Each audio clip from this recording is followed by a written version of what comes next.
Good morning, everyone. 7th class.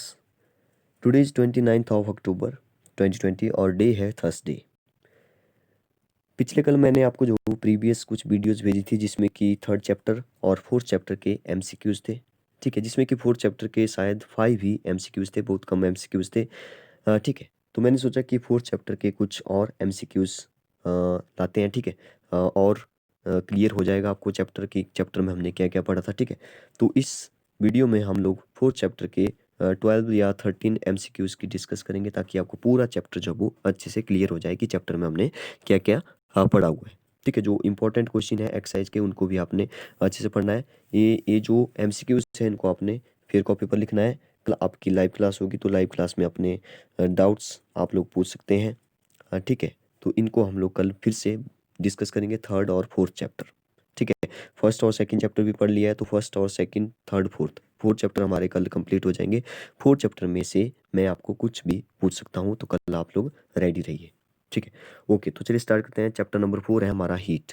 Heat आपको पता है हीट क्या होता है। ठीक है, हीट को कैसे मेजर करते हैं, टेम्परेचर, जो हमारा टेम्परेचर होता है उसको कैसे किस थर्मोमीटर से जो वो मेजर करते हैं। तो 2 टाइप के हमने थर्मोमीटर पढ़े थे। ठीक है, एक हमने क्लिनिकल थर्मोमीटर पढ़ा। ठीक है, सबसे पहले तो टेम्परेचर को किस में मेजर किया जाएगा। ठीक है, या तो डिग्री सेल्सियस में मेजर करते हैं या तो फ़ारेनहाइट में। ठीक है, तो इसमें भी हम लोग इसके बारे में बात करेंगे। क्लिनिकल थर्मोमीटर क्या होता है। ठीक है, जिस थर्मोमीटर से ठीक है, सबसे पहले तो आपको ये पता हो कि ऐसी डिवाइस का नाम बताओ जिससे कि टेम्परेचर को मेजर किया जाता है। तो थर्मोमीटर हो गया। अब थर्मोमीटर भी 2 टाइप्स के होते हैं, क्लिनिकल थर्मोमीटर और लेबोरेटरी थर्मोमीटर। तो क्लिनिकल थर्मोमीटर जो होते हैं वो होते हैं ह्यूमन बॉडी का टेम्परेचर मेजर करने के लिए। ह्यूमन का जो टेम्परेचर होता है उसको मेजर करने के लिए क्लिनिकल थर्मोमीटर। जो ह्यूमन के अलावा जो भी बच गए जिनका कि टेम्परेचर मेजर करना है, जो भी अदर्स ह्यूमन के अलावा, ठीक है, वो मेजर किए जाएंगे किस में, लेबोरेटरी थर्मोमीटर में। ठीक है, तो आप समझ गए होंगे जो हमारा टेम्परेचर मेजर करने के लिए होता है क्लिनिकल थर्मोमीटर, और जो भी जितने भी और बच गए जैसे लिक्विड हो गया, ठीक है, उसको जो है वो लेबोरेटरी थर्मोमीटर में जो है वो मेजर किया जाएगा। ओके, तो आई होप कि आप समझ गए होंगे टेम्परेचर के बारे में, हीट के बारे में, क्लिनिकल थर्मोमीटर, लेबोरेटरी थर्मोमीटर। तो चलिए बात करते हैं फर्स्ट क्वेश्चन पर। When matter gets warmer the atom and molecule in that matter। ठीक है, सबसे पहले आपको बताओ कि छोटे छोटे जो एटम होता है वो सबसे छोटी ठीक है, सबसे छोटा यूनिट होता है, मतलब सबसे छोटी यूनिट होता है किसी भी मॉलिक्यूल का। ठीक है, किसी भी मैटर का सबसे छोटे से छोटा जो पार्ट होता है वो एटम होता है। ठीक है, आपने पढ़ा होगा एटम के अंदर भी क्या होता है, इलेक्ट्रॉन, शायद आपने अभी नहीं पढ़ा होगा। ठीक है, इलेक्ट्रॉन, प्रोटॉन, न्यूक्लियस होता है। ठीक है, न्यूट्रॉन होता है। ठीक है, तो इसके बारे में आप लोग इतना याद रखिए कि सबसे छोटा जो होता है वो एटम होता है। ठीक है, ये वो रहा है कि जब जो है वो किसी भी मैटर को वार्म किया जाएगा, गर्म किया जाएगा उसको, तो जो उसमें अंदर जो है वो एटम और मॉलिक्यूल्स होंगे वो क्या करेंगे। तो ऑप्शन है स्टैंड स्टिल, कि जैसे थे वैसे ही रहेंगे। मूव फास्टर, ठीक है, बोल रहा है कि फास्ट मूव करेंगे। मूव स्लोअर, स्लो मूव करेंगे। कैन नॉट से, कि कुछ नहीं कहा जा सकता। ठीक है, तो इसका सही आंसर हो जाएगा कि मूव फास्टर। ठीक है, वो फास्ट मूव करने लगेंगे। ठीक है, जैसे ही किसी चीज़ को हीट करते हैं तो वो उसके अंदर जो भी एटम है, जो भी मॉलिक्यूल्स हैं, ऐसे समझ लो कि वो जो है वो फास्ट मूव करने लगते हैं, फास्ट। ठीक है, आपको पता है कि न्यूक्लियस होता है, उसके चारों ओर इलेक्ट्रॉन होता है, इलेक्ट्रॉन घूम रहा होता है। ठीक है, तो इलेक्ट्रॉन फास्ट मूव करेगा, अगर जैसे ही उसको हीट किया जाएगा तो इलेक्ट्रॉन फास्ट मूव करेगा। हो सकता है जो सरफेस पर जो इलेक्ट्रॉन है, ठीक है, वो बाहर उछल के निकल जाए। ठीक है, ऐसा भी हो सकता है। तो आप लोग इतना याद रखिए कि मूव फास्ट मूव करते हैं जब उसको किसी भी चीज़ को हीट किया जाता है, तो इसको एटम जो है वो फास्ट मूव करते हैं, इलेक्ट्रॉन, प्रोटॉन, ठीक है, जो भी होते हैं फास्ट मूव करते हैं। सेकेंड क्वेश्चन देखते हैं। सेकंड क्वेश्चन है higher the temperature of the body dash is the kinetic energy of the molecule of that body. ठीक है, वो रहा है कि अब देखिए पिछले क्वेश्चन से ही रिलेट करिए इसको। हमने बोला कि किसी भी चीज़ को जो वो, मतलब किसी मैटर को जो वो हम लोग हीट करेंगे, तो उसके अंदर जो भी एटम मॉलिक्यूल्स होंगे वो फास्ट मूव करेंगे। ठीक है, फास्ट मूव करेंगे। तो यहाँ पर भी पूछ रहा है हायर द टेम्परेचर, अगर किसी बॉडी का हाई टेम्परेचर होगा तो उसकी जो काइनेटिक एनर्जी होती है, काइनेटिक एनर्जी होती है उसकी जो गतिज एनर्जी होती है, ठीक है, मतलब वो भी तो ठीक है हाई होगी, वो भी तो मूव करेगी। ठीक है, वो भी तो हाइयर होगी, तो इसका आंसर हो जाएगा हाइयर। हायर ही होगी उसकी काइनेटिक एनर्जी। तो इसका आंसर हो जाएगा हायर। तो याद रखिए। क्वेश्चन नंबर नेक्स्ट देखिए, question number third. Question number third है stainless steel pans are usually provided with copper bottoms, the reason for this could be that. ठीक है, वो है कि जो स्टेनलेस स्टील के जो पैन्स होते हैं वो यूजली प्रोवाइड किए जाते हैं कॉपर बॉटम के साथ। ठीक है, मतलब कि उनका जो बॉटम होता है, ठीक है, जैसे मान लो कढ़ाई है, कढ़ाई का जो नीचे वाला जो बॉटम है वो कॉपर का बना होगा। ठीक है, आपने देखा होगा घर में भी। तो कॉपर का क्यों बना होता है, क्या रीज़न है उसका? ठीक है, तो बहुत ही इंटरेस्टिंग है। Copper bottom makes the pan more durable, नहीं ऐसा नहीं पढ़ा है हमने। बी देखिए, सच पेन्स अपीयर कलरफुल, नहीं कलरफुल करने के लिए तो नहीं होता है। सी देखिए, copper is better conductor of heat, yes ये हो जाएगा कि कॉपर जो है वो बेटर कंडक्टर है हीट का, मतलब कि हीट को जो है वो अपने अंदर से पास करेगा जल्दी जल्दी से, तो बेटर कंडक्टर है। ठीक है, ताकि जो है वो जल्दी जो है वो गर्म हो जाए। जैसे कढ़ाई रखी है तो उसके अंदर उसका जो नीचे वाला पार्ट है जो कॉपर का है, तो हीट जैसे ही नीचे से आएगी तो एकदम से जल्दी से वो गर्म हो जाएगा। ठीक है, तो copper is a better conductor of heat than the stainless steel. Stainless steel से जो वो ज़्यादा बेटर है, बेटर कंडक्टर है मतलब। ठीक है, तो इसका आंसर हो जाएगा सी। फोर्थ देखिए, unit of heat energy is. ठीक है, unit of heat energy is, heat को जो वो हीट की जो यूनिट है वो किस में मेजर किया जाता है इसको, तो याद रखिए जूल में जो है वो इसको मेजर किया जाता है। ठीक है, इसकी जो यूनिट है वो क्या है, जूल है। ठीक है, तो याद रखिए जूल। क्वेश्चन नंबर 5 देखिए, 1 litre of water at 30 degree Celsius is mixed with 1 litre of water at 50 degree Celsius. ठीक है, वो रहा है कि एक लीटर का वाटर है जो कि 30 डिग्री सेल्सियस है उसका टेम्परेचर, और एक का है 50 degree Celsius. The temperature will be the mixed, दोनों को मिक्स कर दिया तो कितना डिग्री टेम्परेचर होगा? आप लोग खुद सोचिए। खुद सोचिए, जैसे आप लोग नहाने जाते हैं तो पहले जो वो पानी गर्म होता है, सोच लो, पहले पहले जो वो पानी हॉट होता है, गर्म होता है। जैसे ही उसमें जब कोई ठंडा पानी अगर आप लोग डालते हैं तो क्या वो ज़्यादा गर्म होता है? क्या वो ज़्यादा गर्म होता है? नहीं। तो हमारा बी ऑप्शन तो गलत हो जाता है, मोर देन 50 नहीं, 50 से ज़्यादा तो नहीं हो सकता क्योंकि 50 डिग्री टेम्परेचर था उसका। ठीक है, क्या वो जैसे मान लो 50, क्या वो ज़्यादा बढ़ जाएगा, मतलब डबल हो जाएगा? जैसे मान लो इसका टेम्परेचर है मान लो 50 और ऊपर से डाल रहा हूँ मैं 30 डिग्री, क्या मैं इसको डाला तो 80 डिग्री टेम्परेचर हो जाएगा? नहीं। तो हमारा ए ऑप्शन भी गलत हो जाएगा कि इतना टेम्परेचर तो नहीं बढ़ सकता। ठीक है, यहाँ पे पूछ रहा है कि 20 डिग्री सेल्सियस, नहीं 20 डिग्री सेल्सियस इतना कम भी नहीं हो जाएगा। जैसे मान लो आप जिस वाटर से नहा रहे हो, मतलब जो 50 डिग्री सेल्सियस है और यहाँ पे 30 डिग्री सेल्सियस है, कैसा हो सकता है कि उसको जब वो उसके अंदर डालने पर 20 डिग्री सेल्सियस रह जाएगा? नहीं, ऐसा इतना कम भी नहीं हो सकता। तो इसका आंसर हो जाएगा कि between 30 degree Celsius and 50 degree Celsius उसका टेम्परेचर रहेगा। ठीक है, मतलब कि जितना वाटर जब आपने डाला ऊपर से या तो अ, उसके और जितना टेम्परेचर नीचे होगा 50 डिग्री सेल्सियस और 30 डिग्री सेल्सियस है तो उसके बीच में ही टेम्परेचर रहेगा। या तो 1 लीटर और 1 लीटर की बात कर रहा हूँ मैं, आपको एग्जांपल दे रहा हूँ। जो जैसे आप नहा रहे होते हैं या किसी बाल्टी के अंदर जो वो पानी है, ठीक है, तो वो एग्जांपल। ठीक है, तो यहाँ पे जो वो टेम्परेचर जो क्वांटिटी है वाटर की वो 1 लीटर में 1 लीटर है, मतलब कि तो इसमें इस केस में ऐसा होगा कि बिटवीन 30 डिग्री और 50 डिग्री के बीच में ही टेम्परेचर रहेगा। ठीक है, तो याद रखिए। क्वेश्चन नंबर 6 देखिए। क्वेश्चन नंबर 6 है bodies transmitting heat bye radiation. जो बॉडीज होती हैं, ठीक है, वो ट्रांसमिट करती है हीट को बाय रेडिएशन। तो यहाँ पे बोला है do not require any medium or liquid only, liquid only तो नहीं होगा, make it travel in one direction only, solid only. ठीक है, सॉलिड भी नहीं होगा। तो इसमें होगा कुछ के लिए कोई भी मीडियम नहीं चाहिए होता है। जैसे मान लो एग्जाम्पल के लिए हमारी जो बॉडी है, हमारी जो बॉडी है वहाँ से सनलाइट आ रही है, सनलाइट की जो वेव आ रही है हमारे पास, ठीक है, तो उससे हमारे को हीट मिल रही है, मतलब कि हीट मिल रही है। ठीक है, तो वो रेडिएशन आ रही है, इसके लिए कोई मीडियम चाहिए? नहीं, कोई मीडियम नहीं चाहिए। ठीक है, इसके लिए कोई मीडियम नहीं चाहिए, तो do not require any medium. ठीक है, क्वेश्चन नंबर 7 देखिए, in Fahrenheit scale water freezes at. ठीक है, जो फ़ारेनहाइट स्केल होती है बैट वाटर जो फ्रीज कब हो जाता है, मतलब कि वाटर जो वो बर्फ़ कब बन जाता है, आइस में कन्वर्ट कब हो जाता है? तो याद रखिए 32 डिग्री फ़ारेनहाइट पर, 32 डिग्री फ़ारेनहाइट पर और 0 डिग्री सेल्सियस पर, 0 डिग्री सेल्सियस पर। इसको आप ऐसे याद रखिए जैसे कि मान लो 32 डिग्री इसका आंसर आ गया। ठीक है, आपको पता है कि आपको एक सिंपल बात जो है वो पता है। ठीक है, क्या पता है आपको कि 0 डिग्री सेल्सियस, 0 डिग्री सेल्सियस पर जो है वो टेम्परेचर जो बिल्कुल डाउन हो जाता है और फ्रीज होने लगता है। मतलब कि जो भी चीज़ होती है वो फ्रीज होने लगता है। जैसे वाटर है तो वो फ्रीज हो जाएगा, मतलब वो बर्फ़ बन जाएगा। ठीक है, 0 डिग्री सेल्सियस पर ऐसा होता है। ठीक है, ये तो सबको पता है 0 डिग्री सेल्सियस पर। लेकिन इसने पूछा फ़ारेनहाइट में।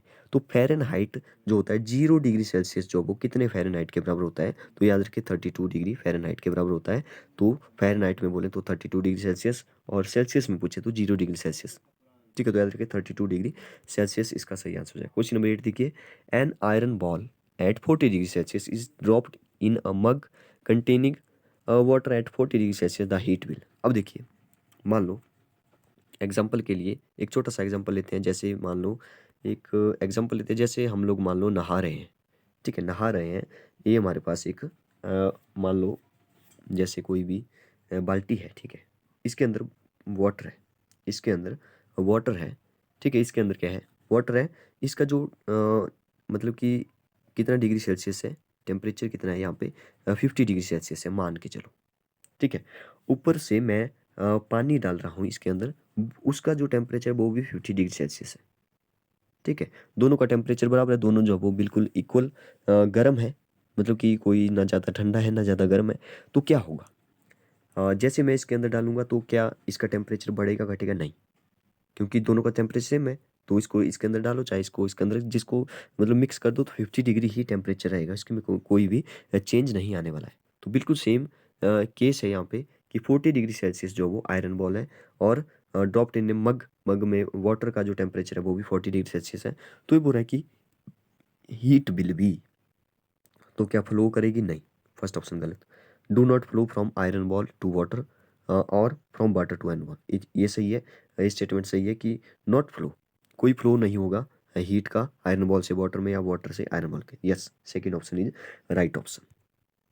ठीक है, सी और डी पढ़ने की जरूरत नहीं है। ठीक है, 8 9 देखिए, बॉइलिंग पॉइंट ऑफ वाटर। आपको सभी को पता है कि वाटर जो है वो किस टेम्परेचर पर जो है वो बॉईल करने लग जाता है। तो सबको पता है 100 डिग्री सेल्सियस पर टेम्परेचर जो वो बॉईल करने लग जाता है, ये सबको पता है। क्वेश्चन नंबर 10 देखिए, क्वेश्चन नंबर 10 देखिए, अ थर्मस फ्लास्क प्रिवेंट्स लॉस और गेन ऑफ हीट बाई। ठीक है, तो यहाँ पे आपको एक कंसेप्ट पता होना चाहिए कि कन्वेक्शन और कंडक्शन क्या होता है। कन्वेक्शन और कंडक्शन होता क्या है? ये बोल रहे कि जो थर्मोस होती है, ठीक है, वो प्रिवेंट करती है लॉस और गेन ऑफ हीट। कैसे करती है, किसके थ्रू करती है? मतलब कंडक्शन होता है या कन्वेक्शन होता है या रेडिएशन होता है? ठीक है, तो याद रखिए कंडक्शन, कन्वेक्शन, रेडिएशन होते क्या है। ठीक है, सबसे पहले कंडक्शन की बात करते हैं। कंडक्शन में जो है वो हीट फ्लो होती है। ठीक है, सबसे पहले कंडक्शन की बात करें। कंडक्शन में जो हीट फ्लो होती है वो होती है हॉट टू कोल्ड। ठीक है, हमेशा हीट जो है वो हॉट टू कोल्ड ही ट्रांसफर होगी। ठीक है, फ्लो होगी, मतलब हॉट टू कोल्ड। ठीक है, तो आप समझ गए कंडक्शन क्या होता है? Heat flow from hot to cold. ठीक है, कन्वेक्शन क्या होता है? कन्वेक्शन होता है ट्रांसफर ऑफ हीट होता है इसमें भी, लेकिन इसमें जो वो लिक्विड और गैसेस की बात की है। कन्वेक्शन में लिक्विड और गैसेस की, और कंडक्शन में जो वो सॉलिड की बात की है इसने। ठीक है, कन्वेक्शन में जो वो लिक्विड और गैसेस की बात की है, लिक्विड और गैसेस में। ठीक है, और रेडिएशन आपको पता है जो भी वेव्स आती है, जैसे कि सनलाइट से जो वेव आ रही है वो रेडिएशन के थ्रू आ रही है, मतलब रेडिएशन होती है एक प्रकार से। तो थर्मस में क्या होता है, जो गेन ऑफ हीट होता है, लॉस और गेन होती है हीट, वो इन सब के मतलब इन सब के थ्रू होती है। कंडक्शन भी होता है, कन्वेक्शन भी होता है, क्योंकि उसमें वाटर भी होता है। ठीक है, और रेडिएशन भी होती है। ठीक है, तो आई होप कि आप समझ गए होंगे। इसका आंसर हो जाएगा ऑल ऑफ द एबव, सभी से होगा। 11 देखिए, a wooden spoon is dipped in a cup of ice cream, it's other and. ठीक है, वो रहा है बहुत ही सिंपल है, बहुत ही सिंपल है।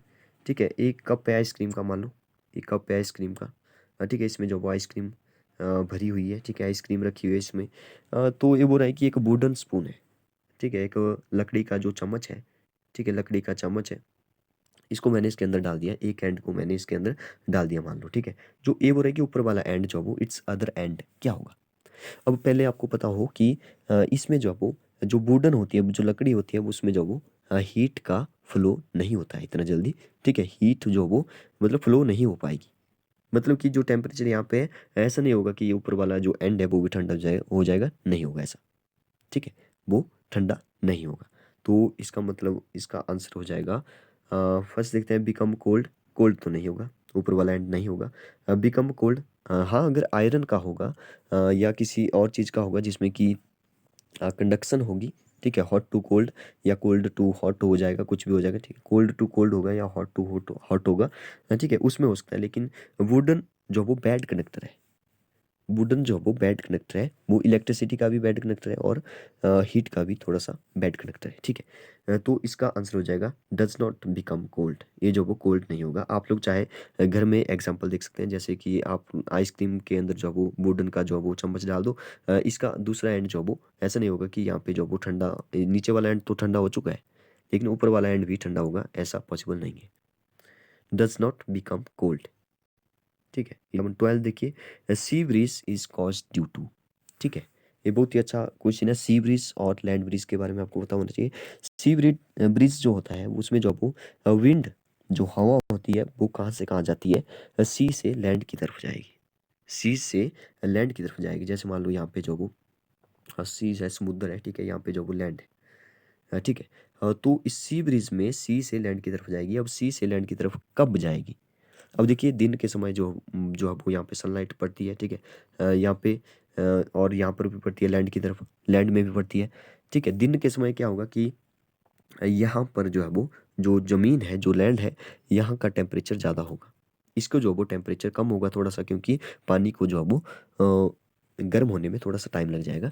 लेकिन यहाँ पे टेम्परेचर दिन के समय ज़्यादा होगा, ठीक है। दिन के समय ज़्यादा होगा तो जो विंड है वो हमेशा ऊपर उठेगी, जो हल्की होने के कारण, गर्म होने के कारण हल्की होगी हवा, और हल्की होने के कारण ऊपर उठेगी। जैसे ये ऊपर उठेगी, जैसे ही ये ऊपर उठेगी तो यहाँ से जो एयर है, यहाँ की जो एयर है, कहाँ की, सीज के ऊपर की जो एयर है वो लैंड की तरफ आएगी, ठीक है। तो आई होप कि आप समझ गए होंगे। इसके उल्टा बिल्कुल लैंड ब्रिज में होता है, ठीक है। लैंड ब्रिज मतलब लैंड से जो है वो विंड जाएगी किस साइड, लैंड से सीज की तरफ विंड ब्लो करेगी, ठीक है। तो ये किसके थ्रू हो रहा है? कंडक्शन के थ्रू हो रहा है? कंडक्शन नहीं, कन्वेक्शन थ्रू हो रहा है, क्योंकि कन्वेक्शन हमने पढ़ा लिक्विड और गैसेज का कंसेप्ट है कन्वेक्शन। और कंडक्शन में जो है वो सॉलिड के केस में आप लोग पूछते हैं, ठीक है। कंडक्शन में जो है वो हीट फ्लो करती है हॉट टू कोल्ड में, ठीक है। और कन्वेक्शन में लिक्विड और गैसेज का देखते हैं, ठीक है। तो इसका आंसर हो जाएगा convection, sea breeze is cause due to convection, ठीक है। नेक्स्ट क्वेश्चन देखते हैं, question number 13 and 14, last question है। A polished silvery surface is, ठीक है। सिल्वर होता है जो चांदी होता है, ये बोला है कि इस चांदी की जो सरफेस है वो सरफेस कैसा होता है? गुड एब्जॉर्बर, एब्जॉर्बर होता है हीट का। एब्जॉर्बर का मतलब हो गया कि हीट को वो एब्जॉर्ब करेगा, नहीं, ऐसा नहीं होता है। गुड रिफ्लेक्टर, यस, ये जो है वो रिफ्लेक्ट कर देता है हीट को, हीट को रिफ्लेक्ट करेगा ये, तो बी ऑप्शन सही हो जाएगा। पुअर मतलब कि रिफ्लेक्ट नहीं करेगा, ठीक है। तो ये गुड रिफ्लेक्टर ऑफ हीट है। तो याद रखिए पॉलिश्ड सिल्वरी सरफेस क्या है? गुड रिफ्लेक्टर है हीट का। रिफ्लेक्टर का मतलब हो गया जैसे जैसे हीट आई यहाँ से बिल्कुल रिफ्लेक्ट होके यहाँ से ऐसे चली जाएगी, ठीक है। एब्जॉर्ब नहीं करेगी, अंदर नहीं जाएगी, ये ऐसे और ऐसे चली जाएगी। Last one, device used for measuring temperature is called. ये तो सबसे पहले मैंने बता दिया था कि थर्मोमीटर एक क्लिनिकल होता है, एक लेबोरेटरी होता है। क्लिनिकल जो कि ह्यूमन के लिए होता है, और बाकी जो भी अदर हो गया जैसे लिक्विड हो गया या कुछ और हो गया, ठीक है, उसका टेम्परेचर जो वो लेबोरेटरी में लेबोरेटरी थर्मोमीटर से मेजर किया जाएगा। तो यहाँ पे आप आंसर भी देख सकते हैं, इनके सब कुछ सारे आंसर भी यहाँ पे दे रखे हैं, तो इनको आप लोग अच्छे से नोट कर लें, सभी क्वेश्चन को अच्छे से नोट कर लें। तो आज के लिए इतना काफ़ी है, इसको आप लोग अच्छे से देखें, वीडियो को एक बार समझ ना आए तो दोबारा देखें। कल इसके बारे में third fourth first second chapter की लाइव क्लास में डिस्कस होगी, तो लाइव क्लास में सभी जो वो जुड़ जाएं। Okay, thank you.